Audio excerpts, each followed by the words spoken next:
looking at recording solutions, a common question is how much storage am I going to need or how much storage am I going to get based upon the hard drive size in the unit. Today I'm going to show you a tool that helps you determine either what hard drive you need or how much space you're going to get. So let's walk through our Alibi storage calculator. The first thing we do in this program is we start to add our cameras. That's done here on the left-hand side under the Add Device, and we let you add cameras multiple ways.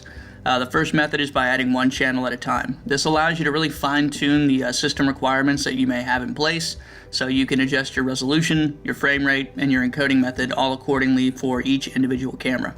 If you're going to be grouping cameras together in terms of them being the same exact resolution, frame rate, and encoding method, you merely increase this number from 1 to the number of cameras you're trying to calculate for, and we can do this as a group instead of on an individual basis.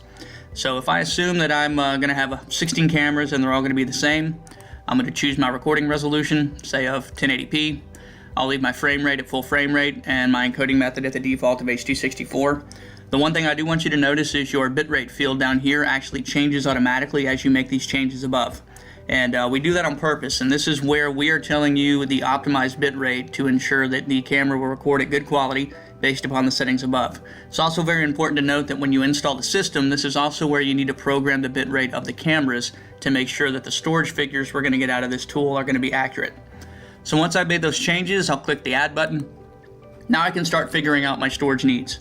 The first thing that we have here is a field called disk space given, and this is where we can just throw a hard drive size into the program and it's going to tell us how much time we can get out of that size of a drive.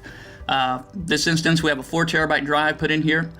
We assume a 24-hour recording period, and that will now tell me that I can get 4 days out of this system that I put into the program earlier. If that's not enough storage time, merely change the number to a larger hard drive until you get the number of days that you may be seeking.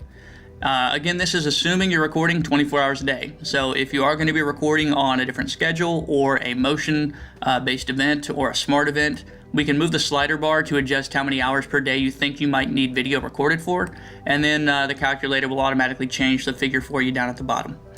If you've been given a specific record time period, we can go to the next tab called Recording Time Given, and here we can put in a number of days, weeks, months, and we can see how much hard drive space we might actually need to put into a recorder to meet those needs. So if I assume the customer wants 30 days, we're going to be recording 24 hours a day. This now tells me that I need a system that can hold at least 27 terabytes to get that number of days. So as you can see here, it takes a lot of the guesswork out, and not only does this make sure that your storage requirements are going to be met, but it also helps pick the right recorder, because as you can see, sometimes these storage figures get quite large, so you might need to upgrade your recorder itself, not based upon channel count, but based upon how many hard drives that system might be able to hold.